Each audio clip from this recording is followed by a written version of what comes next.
السلام علیکم ورحمۃ اللہ وبرکاتہ۔ پیارے دوستو، آج ہم آپ سبھی کے لیے حضرت قاری حنیم ملتانی صاحب کا ایک بہت ہی پیارا بیان لے کر حاضر ہوئے ہیں۔ بیان کا عنوان ہے ایک کافر لڑکی قیدی اور حضور صلی اللہ علیہ وسلم کی چادر کا واقعہ۔ بہت ہی پیارا بیان ہے دوستو، گزارش ہے اس بیان کو پورا سنیں۔ آئیے چلتے ہیں اس بیان کی اور۔ صحابہ اکرام رضوان اللہ تعالیٰ علیہ مجمعین، اللہ تعالیٰ کی کروڑ رحمتیں نازل ہوں حضرات صحابہ اکرام کی قبروں پہ۔ دربار رسالت ہے، سب کہہ دو صلی اللہ علیہ وسلم۔ سبحان اللہ، کتنے خوش نصیب تھے وہ لوگ جو محمد کریم صلی اللہ علیہ وسلم کی مجلس میں بیٹھا کرتے تھے۔ کانوں میں آواز آتی تھی مصطفیٰ کریم کی، دیدار ہوتا تھا امام الانبیاء کا۔ کتنے خوش نصیب تھے یہ لوگ۔ جنگ سے واپس آئے صحابہ کرام، ایک لڑکی کو پکڑ کے لائے جو لڑنے آئی تھی، کفار کے ساتھ مل کر مسلمانوں کا مقابلہ کرنے آئی۔ میدان جہاد میں سے صحابہ کرام پکڑ کے لائے، قیدی ہے، کافرہ عورت ہے، غیر مسلم ہے۔ شہنشاہ کائنات حضرت محمد الرسول اللہ صلی اللہ تعالی علیہ وسلم کے دربار میں لا کے بٹھا دیا۔ ننگے سر ہے، ننگے منہ ہے، ننگے ہاتھ پیر ہیں۔ اللہ اکبر، کبھی آپ نے سوچا نہیں کہ تو کتنے بڑے نبی کا امتی ہے، کتنے بڑے سردار کا غلام ہے۔ رحمت والی چادر اتار کر فرمائی، او بلال، یہ میری چادر لے لے، اس لڑکی کے سر پہ ڈال دے، پردہ کرا دے۔ عرض کیا گیا کسی کافر کی لڑکی ہے، یہودی کی لڑکی ہے، عیسائی کی لڑکی ہے، غیر مسلم کی لڑکی ہے، میدان جہاد سے گرفتار کر کے لائی گئی، قیدی لڑکی ہے، لڑنے آئی تھی، مارنے آئی تھی، اسلام کی دشمن ہے، دین کی دشمن ہے، قرآن کی دشمن ہے، مذہب کی دشمن ہے، خدا اور اس کے رسول کی دشمن ہے۔ اللہ تعالیٰ کے نبی حضرت محمد کریم صلی اللہ علیہ وسلم نے فرمایا، او لوگو ٹھیک ہے، لڑکی کافر کی ہے، کفر کی حالت میں پلی ہے، کفر پھیلانے آئی ہے، کفر کو بچانے آئی ہے، اسلام کا مقابلہ کرنے آئی ہے، اسلام کو مٹانے کے لیے آئی ہے، پر اے میرے دیوانوں، یہ تو بتاؤ، اپنے باپ کافر کے دربار میں بھی ننگے سر بیٹھے اور میں کالی کملی والے کے دربار میں بھی ننگی بیٹھے۔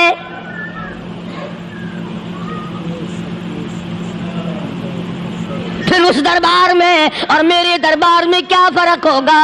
وہ کافر کا دربار ہے، یہ شہنشاہ کائنات کا دربار ہے، رحمت للعالمین کا دربار ہے، ساقی کوثر کا دربار ہے، شافی محشر کا دربار ہے، اللہ کے محبوب کا دربار ہے، آمنہ کے در یتیم کا دربار ہے، فاطمہ الزہرا کے ابا کا دربار ہے۔ اور بلال جلدی کر، میرے دربار میں کافر کی بیٹی آئے، میں اس کا بھی پردہ کروں گا۔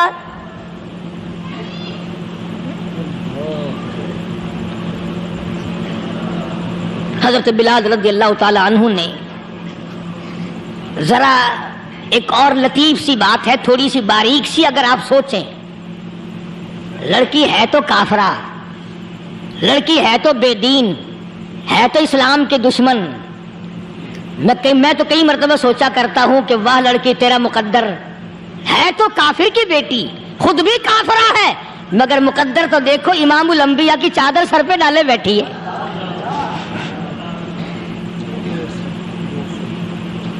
کہاں سوچیں یہ چیزیں، ہمارے دماغ یہاں تک کہاں رسائی کریں؟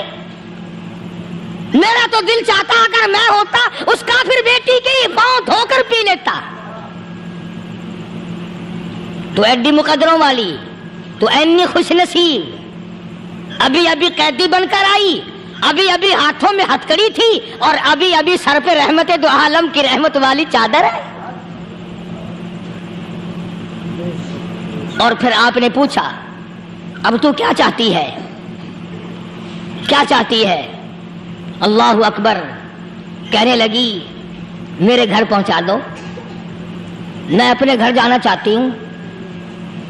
دو نوجوان صحابہ کو بلایا، فرمایا کہ انسانی رشتے کا تقاضا ہے، لڑکی نے ہم سے پناہ مانگی اور اپنے گھر جانا چاہتی ہے، ہم نے اس کو معاف کر دیا، جاؤ گھر چھوڑاؤ۔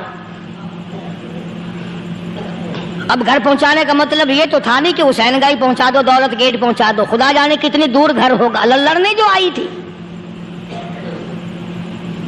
یوں لکھا ہے علماء اکرام نے، ذرا توجہ کریں، اور سچی بات تو یہ ہے، اپنے دامن میں بھی ہاتھ مار کے دیکھو کہ ہم کیسے ہیں۔ محمد الرسول اللہ صلی اللہ علیہ وسلم کے دو جوان دیوانے ساتھ ساتھ اس کے چلتے ہیں، ایک ادھر چل رہا ہے ایک ادھر چل رہا ہے، جنگل کا راستہ ہے، رات بھی راستے میں آئی ہے۔ نوجوان لڑکی کا بیان ہے، اپنے بھائی کو جا کے کہتی ہے یہ دونوں جوان میری ساتھ راستہ چلتے آئے، میری ساتھ سفر طے کرتے آئے، پر اے میرے بھائی جان، رب کائنات کی قسم مجھے تو یوں معلوم ہوتا تھا دونوں اندھے چل رہے۔ مجال ہے میری طرف نظر اٹھائی ہو، یہاں تو رکشے والے کا داؤ لگ جائے وہ بعد نہیں آتا، ٹانگے والے کا داؤ لگ جائے وہ بعد نہیں آتا، اور پیر صاحب تو اپنے یہاں سے خشک جانے کیسے دیں گے؟ کیوں جانے دیں؟ کیا مطلب؟ یہ شرافت ہے، یہ دین ہے، یہ اسلام ہے۔ مسلمان کی بیٹی کی عزت پہ ڈاکے ڈالنا،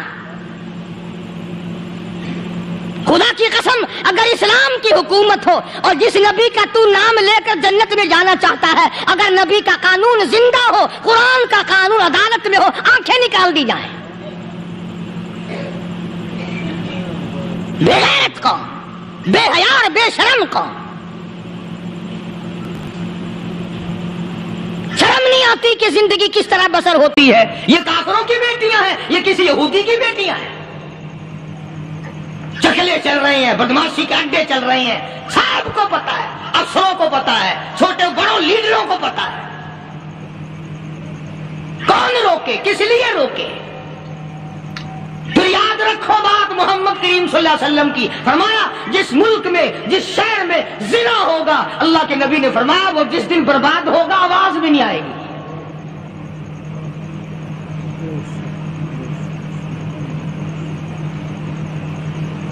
مسلمانوں کے یہاں سے ہو کر دربار نبوت سے چل کر رحمت دو عالم صلی اللہ تعالی علیہ وسلم کی چادر اوڑھ کر لڑکی اپنے گھر پہنچی۔ بھائی نے پوچھا بتا مسلمانوں نے تیرے ساتھ کیا برتاؤ کیا؟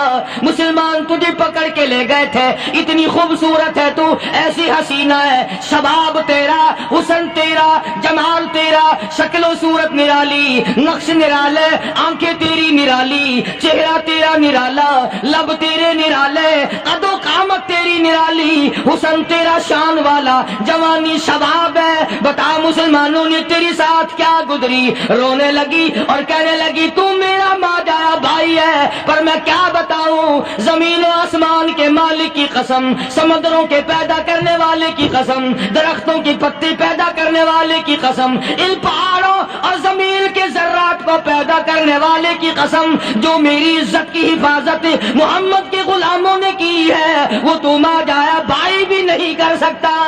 سبحان اللہ۔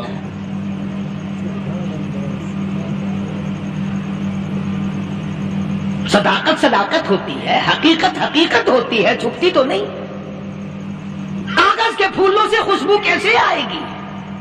پلاسٹک کے پھول گلاب کے بنا کر سرانے میں لگانے تو آسان ہے، مگر گلاب کی خوشبو نہیں تم لا سکتے۔ ارے وہ بھائی بھی تھا تو کافر، پھر بھی مقدروں والا نکلا۔ انہوں نے تو کفر چھوڑ دیا، اور ہم سے ریت نہیں چھوٹتی، رسمیں نہیں چھوٹتی، ہم سے شرک نہیں چھوٹتا، ہم سے بدعات نہیں چھوٹتی۔ بھائی کہتا ہے بہن کو، توجہ کرو، کبھی دنیا میں انصاف کی بات کرنے والے لوگ بھی زندہ تھے۔ کفر اسلام ایک اور چیز ہے، انصاف کی بات تو کہا کرتے تھے۔ بھائی کہنے لگا بہن سے کہ میری بہن، چادر تیرے سر پہ نبی کی، کالی کملی والے کی چادر تیرے سر پہ ہے، یہ اس کے دیوانے تجھے ساتھ لے کے آئے ہیں، اور انہوں نے تیری عزت اور آبرو کی حفاظت کی ہے، تو یہ بتا کلمے سے خالی آئی؟ ایسے دربار سے خالی آ گئی؟ خزانہ لوٹ رہا وہاں تو خالی تو نہیں آ گئی؟ بہن کہنے لگی کہ ہاں خالی آئی ہوں، مطلب یہ کہ میں نے کلمہ نہیں پڑھا، ایمان قبول نہیں کیا، دین قبول نہیں کیا، اسلام اور اس کا مذہب میں نے قبول نہیں کیا۔ بھائی کہنے لگا تف ہے تجھ پر، تجھے ایسے دربار سے خالی اٹھتے شرم نہ آئی، اور دربار رسالت ہو خالی آ گئی؟ کیا بات کہی ہے عورت نے، سبحان اللہ، اللہ اکبر۔ کہنے لگی 2 وجہ سے میں نے کلمہ نہیں پڑھا، دل میرا چاہ رہا تھا، اندر میرا کہتا تھا کہ جب میرے سر پہ یہ چادر آئی میرا تو دل چاہتا تھا کہ لپٹ جاؤں قدموں سے آقا کے۔ بھائی میرا دل چاہتا تھا میں کھڑی ہو جاؤں دربار میں اور یوں کہوں میرا دل ہو تیرا گھر ہو، میرا دل ہو تیرا گھر ہو، تیرا در ہو میرا سر ہو۔ تمنا مختصر سی ہے مگر تمہید طولانی۔ میں نے کلمہ 2 وجہ سے نہیں پڑھا۔ پہلی وجہ تو یہ کہ جب تو سنتا، تجھ تک یہ بات پہنچتی کہ میری بہن نے کلمہ پڑھ لیا، تو شاید تیرے دماغ میں یہ بات نہ آ جائے کہ میری بہن سے مسلمانوں نے زبردستی کلمہ پڑھوایا ہوگا، اس لیے میں نے نہیں پڑھا۔ تیرے دماغ میں یہ بات نہ آئے کہ مسلمانوں نے مجبور کر کے، قیدی بنا کر کے جو لے گئے تھے، مجبور کر کے کلمہ پڑھایا، اور میری بہن نے ڈر کے مارے کلمہ پڑھا۔ کلمہ پڑھنے کا پختہ پروگرام ہے، مزہ تو اب آئے گا نا، یہاں سے آزاد ہو کر جاؤں گی۔ اور دوسری بات اس نے اور پتے کی کہی، کہنے لگی بھائی میں نے کلمہ اس لیے بھی نہیں پڑھا کہ بہن جنت میں جائے بھائی دوزخ میں جائے۔ سبحان اللہ۔ اصل میں تجھے لینے آئی ہوں، دونوں چل کر اس دربار کی غلامی کریں گے۔ میں نے یہ خوف کھایا کہ میرا بھائی غصے میں آ کر کفر پر اور مضبوط نہ ہو جائے، اس لیے مجھے آنے کی کوئی ضرورت نہیں تھی۔ اور کہنے لگی او میرے بھائی وہ دربار کوئی واپس آنے کا تھوڑا ہی ہے، وہاں تو جو گیا قربان ہو گیا، جو گیا قربان ہو گیا۔ چلو چلتے ہیں دونوں بہن بھائی آ کر حضور اکرم صلی اللہ علیہ وسلم کے ہاتھ پہ کلمہ پڑھ کر مسلمان بن جاتے ہیں۔ وہ نبی کی ایک بات دیکھ کر کلمہ پڑھ کر مسلمان بن گئے۔ ہمارے سامنے لاکھوں حدیثیں، ہزاروں قرآن کی آیتیں ہیں، پر ہم آج تک مسلمان نہ بنے۔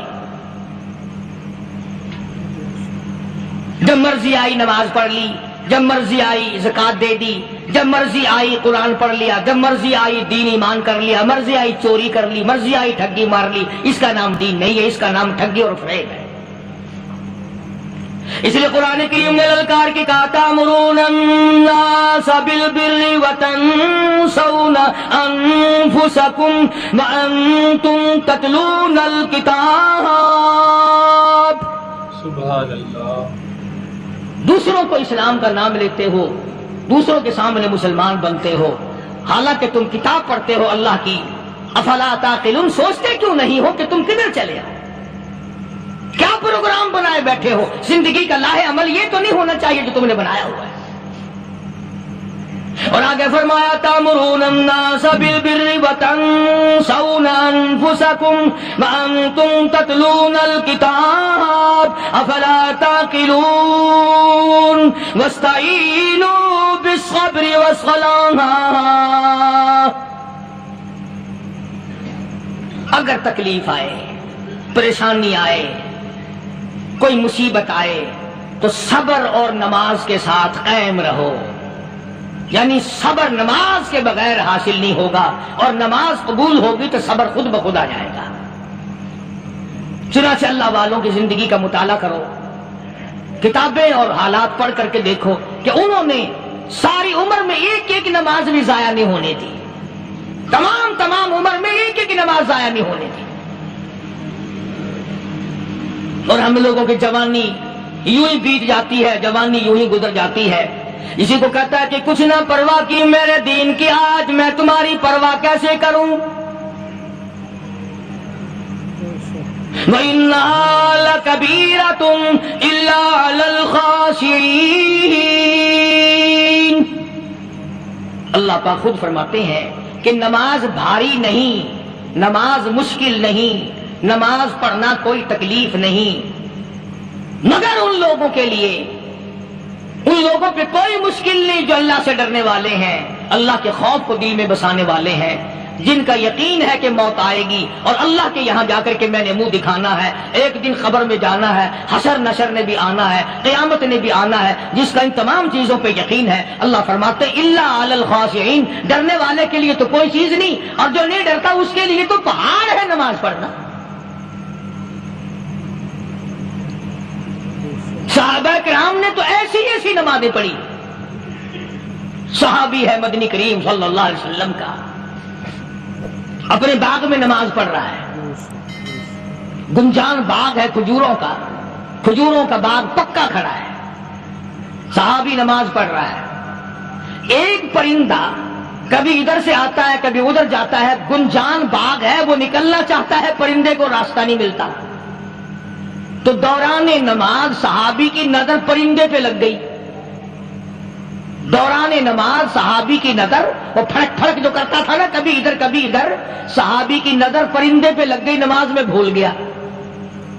بس اتنی سی بات ہوئی، آیا دربار رسالت میں اور کہنے لگا یا رسول اللہ وہ سارا باغ لے کر اسلام میں وقف کر لو، جس باغ کی وجہ سے میری نماز خراب ہو جائے میں وہ باغ ہی نہیں رکھتا۔ اللہ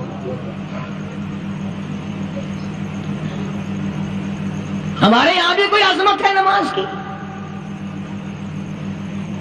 کون پرواہ کرے؟ ان لوگوں کے یہاں تمام کا تمام نظام دین کا اپنا بنایا ہوا نہیں، جو دربار رسالت صلی اللہ علیہ وسلم سے نظام ملا نماز کا، انہوں نے صحیح معنوں میں وہ قائم کیا ہے۔ کیسی مشکل میں ہوئے، کہیں بھی ہوئے، جس حالت میں بھی ہوئے، نماز پڑھنی ہے، ادا کرنی ہے۔ چنانچہ ان کی نمازوں میں اتنی برکت تھی، سیدنا امیر معاویہ رضی اللہ تعالی عنہ کی حکومت ہے، صحابہ کرام ابھی زندہ ہیں، افریقہ کے گھنونے جنگل میں بہت بڑے صحرا میں چھاونی بنانے کا پروگرام بنایا۔ بڑے جنگل ہیں، بڑے درخت ہیں، بڑی بھیڑ بھاڑ ہے، بڑے جانور ہیں، شیر ہیں، چیتے ہیں، گھگیاڑ ہیں، بڑے بڑے موذی جانور ہیں۔ تو اس علاقے کے لوگوں نے بتایا کہ تم مار کھاؤ گے، یہاں تو بڑے بڑے جانور تمہیں کھا جائیں گے، تم یہ کیا سوچ کر آئے ہو؟ تمہیں یہ نہیں چھوڑیں گے، جانور کھا جائیں گے، تمہیں یہاں چھوڑی بناؤ گے؟ صحابہ کہنے لگے نہیں ہمارے پاس ہتھیار ہے۔ کمانڈر کہنے لگا، ایک صحابی تھا حضور اکرم صلی اللہ علیہ وسلم کے زمانے کا دیدار کرنے والا، بڑا دیوانہ پروانہ۔ کمانڈر نے اسے حکم دیا تو 2 رکعت وضو کر، 2 رکعت نماز ادا کر، اور 2 رکعت نماز ادا کرنے کے بعد درخت پہ چڑھ جا، اور درخت پہ چڑھ کر یہ آواز لگا، او جنگل کے ہاتھیوں، او جنگل کے بھگیاڑوں، او جنگل کے شیروں، او جنگل کے موذی جانوروں، اور ناگ وٹھوؤں، اور سانپ بیچھوں، اور فلاں جانوروں، اور فلاں جانوروں، ہم غلام ہیں محمد عربی صلی اللہ تعالی علیہ وسلم کے، اور میں تمہیں حکم دیتا ہوں 24 گھنٹے کی اجازت ہے، 24 گھنٹے کے اندر اندر تمام جنگل خالی مانگتا ہوں۔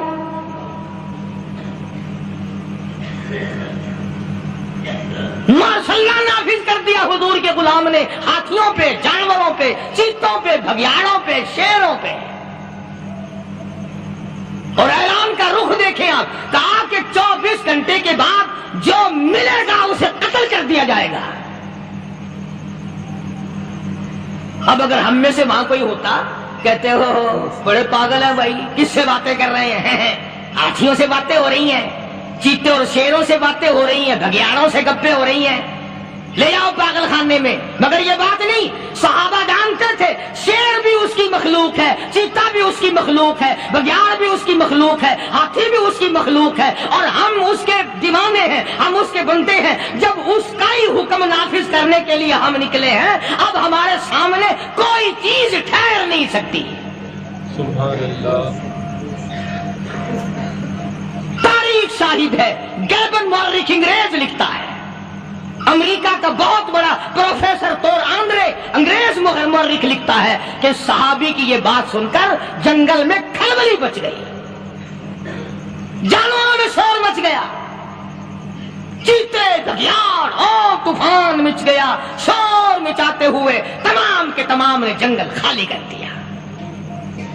مسلمان، جب تیرے اندر ایمان تھا، جب تیرا قرآن پہ ایمان تھا، جب تیرا نبی پاک صلی اللہ علیہ وسلم پہ ایمان تھا، جب تیرا حضور کی رسالت پہ ایمان تھا، جب اللہ کی توحید پہ تیرا ایمان تھا، اور تیرا مقابلہ شیر نہیں کر سکتا تھا، تیرا مقابلہ چیتا نہیں کر سکتا تھا. آج ایمان پلے ہے نہیں، آج تو ڈر کے مارے مر رہا ہے، مر رہا ہے، مر رہا ہے اور مرے گا.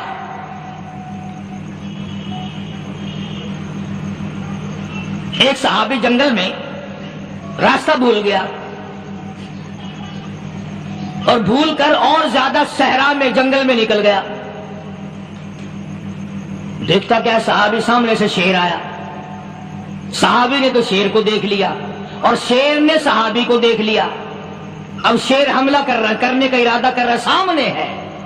اللہ اکبر، اللہ اکبر. صحابی نے للکار کر آواز دی، اور جنگل کے شیر، او جنگل کے شیر، کیا تو ان آنکھوں کو چیرنے کا ارادہ کرتا ہے جو آنکھیں محمد کریم صلی اللہ علیہ وسلم کے چہرے انور کا دیدار کر چکی ہے؟ ان آنکھوں کو پھاڑے گا، اس چہرے کو پھاڑے گا جس نے حضور صلی اللہ علیہ وسلم کا ایک دفعہ نہیں بار بار دیدار کیا ہے، بار بار دیدار کیا. تاریخ شاہد ہے. شیر جھکا، صحابی کے قریب آیا اور یوں لکھا کہ آگے بڑھ کر صحابی کے پاؤں چاٹنے لگا، پیر چاٹنے لگا اور زبان حال سے یوں کہنے لگا، اگر تو ان کا غلام ہے تو میں ان کے غلاموں کا غلام ہوں. یہ جو تمہیں کہتے پھرتے ہیں نا، غلام ہے رسول کے غلام ہے، غلام ہے رسول کے غلام ہے، شکل پہ دیکھنا 12 بجے ہوئے ملیں گے. بالکل جھوٹ. شکل نہیں غلاموں والی، اخلاق نہیں غلاموں والا، اعمال نہیں غلاموں والے، عقائد نہیں غلاموں والے، سیرت نہیں غلاموں والی، لباس نہیں غلاموں، اور غلام کائے کا؟ بازاروں میں پھرتے ہیں نا، جلوس نکالتے، غلام ہے رسول کے غلام ہے. اس گلی سے نکلے، آؤ یار بڑی اچھی فلم لگی، وہاں چلتے ہیں.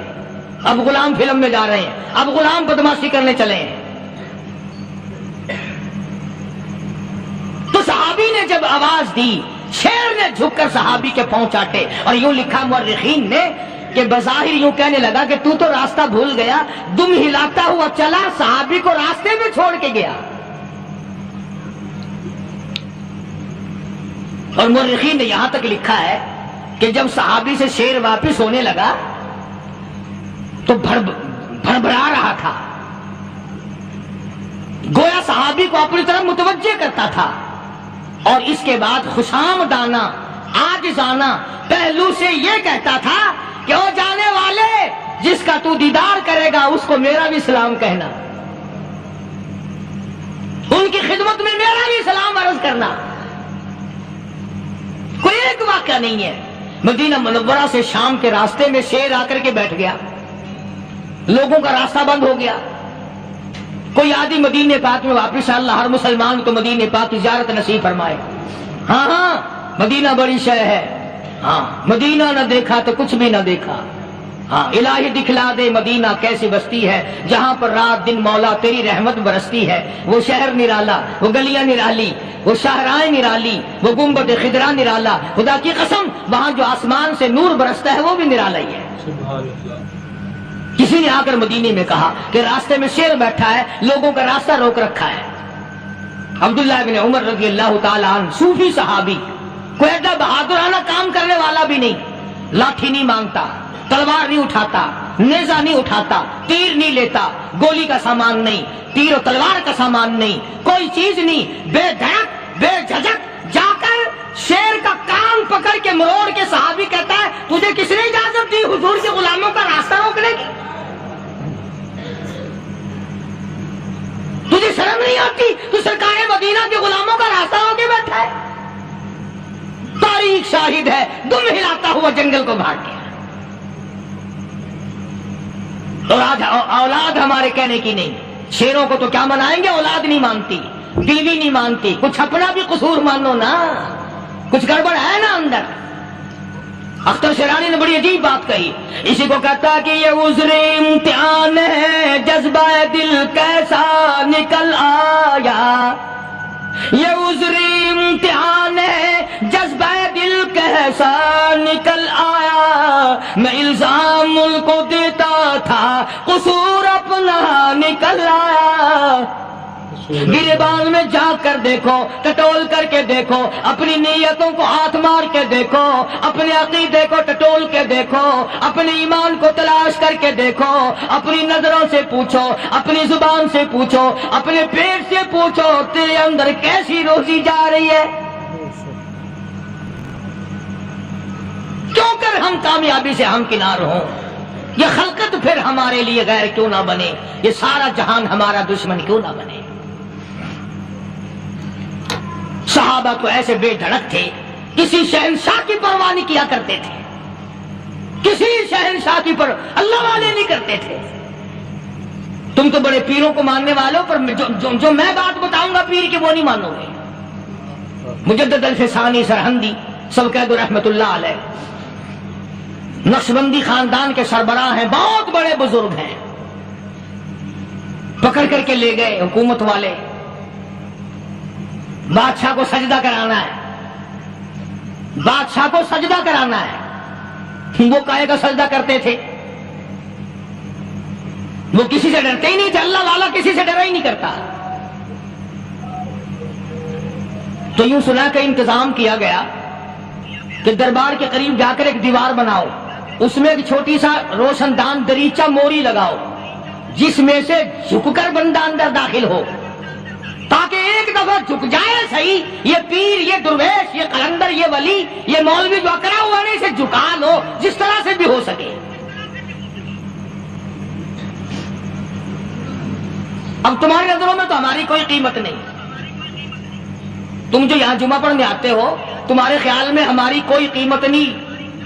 وضو کیا, سنتیں پڑھی, جمعہ پڑھایا, بس ہمیں نہ کوئی جانتا ہے نہ کوئی پہچانتا ہے. تم کیا جانو کہ صوبائی ہوم ڈپارٹمنٹ میں ہمارے تذکرے, مرکز گورنمنٹ میں ہمارے تذکرے, کون سیدھا چل رہا ہے, کون الٹا چل رہا ہے, کون ہمارے لیے خطرناک ہے. اور تمہیں کیا پتا, ہمیں تو لوگ ڈبل سٹار لکھتے ہیں.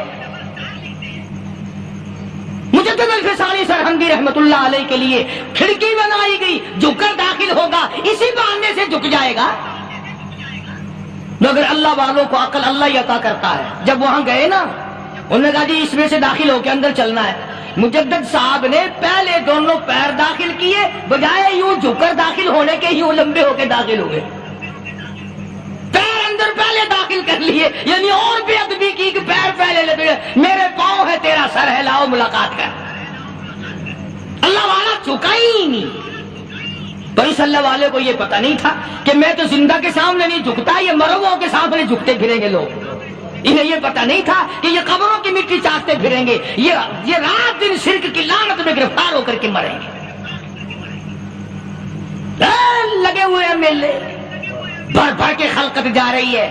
تھوڑے پھنسی کا علاج ہوگا, بیماریوں کا علاج ہوگا, پانی چشمے کا پی آؤ, پانی چشمے کا پی آؤ. مخدوم رشید کے علاقے کے سارے سال اس کھڈے میں لوگ بھاگتے ہیں, اور انشاءاللہ یہ اس مہینے میں جا کر وہ گو کا ملا ہوا تبرک پی کے آتے ہیں. بڑا بہترین تبرک ہے وہ. نوح علیہ السلام کی قوم نے کشتی پخانہ کر کر کے بھر دی تھی نا. حضرت نوح علیہ السلام اللہ کے حضور میں رو پڑے, فرمایا دیکھ میرے رب, تو نے حکم دیا, کہاں سے لکڑیاں لایا, چختے چیرے, تختوں کو جوڑا, اتنی محنت کی, میں نے کشتی بنائی, اور ان ظالموں نے ہگ ہگ کے بھر دی. فرمایا میرے نو گھبرانا, اگر انہی سے نہ چٹوا دوں تو میری خدائی کیا ہوئی. گھبرانا, 950 سال مار کھانے والے پیغمبر, میں تیرا ساتھی ہوں, تو کیوں گھبرایا. کانوں تک لبا لب پخانا کر کر کر کے بڑھ دی. قوم میں بیماری پھیل گئی. جو عورت چلے کہاں چلی, کہ نوح علیہ السلام نے کشتی میں پخانا کرنے چلی. جو بڈھا پرانا پیپا جائے, بڑے میاں کہاں جا رہے ہو, کشتی میں پخانا کرنے چلا ہوں. اللہ میاں نے خارش کی بیماری بھیج دی. چھوٹے بڑے, امیر غریب, جوان بوڑھے, مرد اور پھرے آگا پیچھا کھجاتے ہوئے کسر کسر کسر کسر تنگ ہو گئے سارے. وہ ایک بڈھا بڑا خارش کا مارا ہوا تنگ بیمار بھی بعد نہ آیا. وہ کشتی کے کنارے پہ بیٹھ کے پخانا کرنے لگا نا, پیر پھسل گیا, دھڑم اندر تبرک کے. اور وہ ساری جان لتھڑ گئی، سارا سن گیا۔ باہر آ کے پانی پونی سے صاف کیا، وہ جان جہاں گندگی لگی تھی نا وہ خارش ہی ختم ہو گئی۔ چڑھ گیا درخت پہ، کہنے لگا آؤ خارش کی دوا مل گئی، بیماری کا علاج مل گیا، آؤ مفت۔